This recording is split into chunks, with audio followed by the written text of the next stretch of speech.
welcome back to my YouTube channel.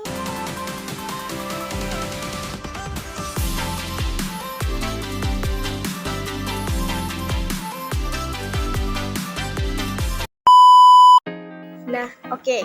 Kalau di video sebelumnya kita sudah membahas nih tentang konsep manajemen pendidikan pada tingkat sekolah dasar.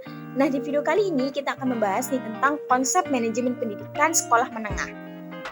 Yang pertama kita akan membahas dulu nih konsep manajemen mutu sekolah menengah.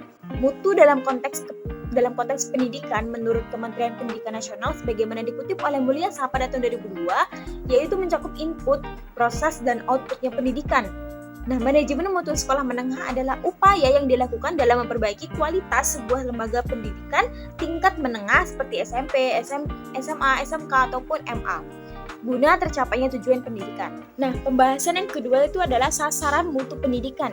Jadi dalam sasarannya itu ada 3 hal. Yang pertama itu adalah inputnya, yaitu ada kepala sekolahnya, guru, pegawai ahli, fasilitas lengkap, kemudian lingkungan yang kondusif, kurikulum yang berstandar tinggi, kemudian ada dana yang memadai, kemudian ada siswa yang terseleksi, dan dana pendukung cukup.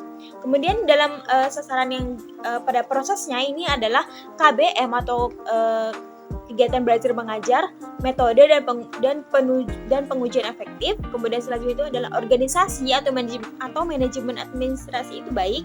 Kemudian ada hubungan masyarakat atau industri itu erat.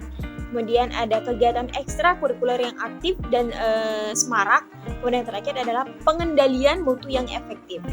Kemudian dalam sasaran outputnya ini diharapkan agar nilai hasil belajar memuaskan, kemudian ada kompetensi yang dicapai di atas standar, kemudian tingkat kelulusannya tinggi, kemudian ada ketersediaan ke dunia kerja itu tinggi, dan terakhir adalah kepercayaan masyarakat itu tinggi.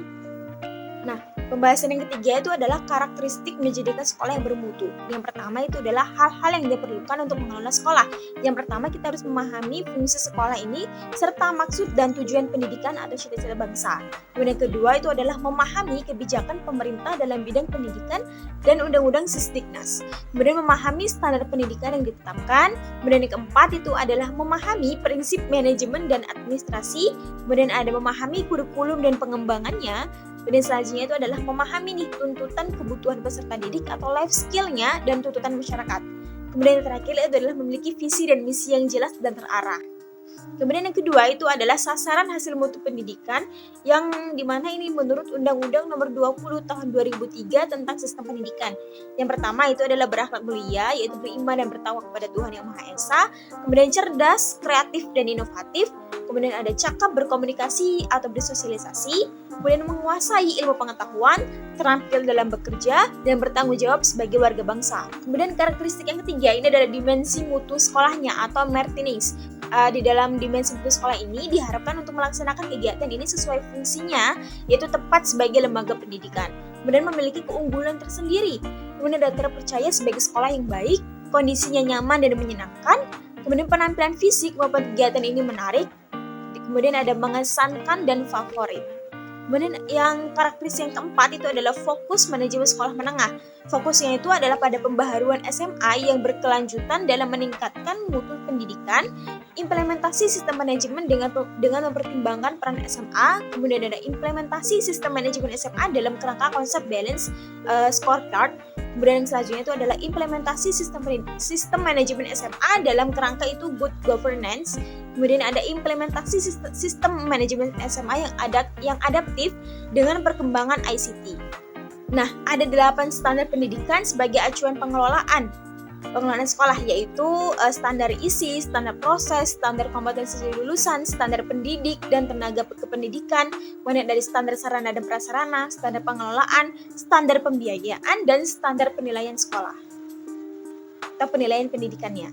Oke, segitu dulu ya video pembahasan kita pada kali ini. Jangan lupa like, komen, dan subscribe.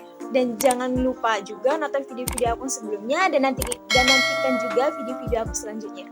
Terima kasih sudah nonton. Wassalamualaikum warahmatullahi wabarakatuh.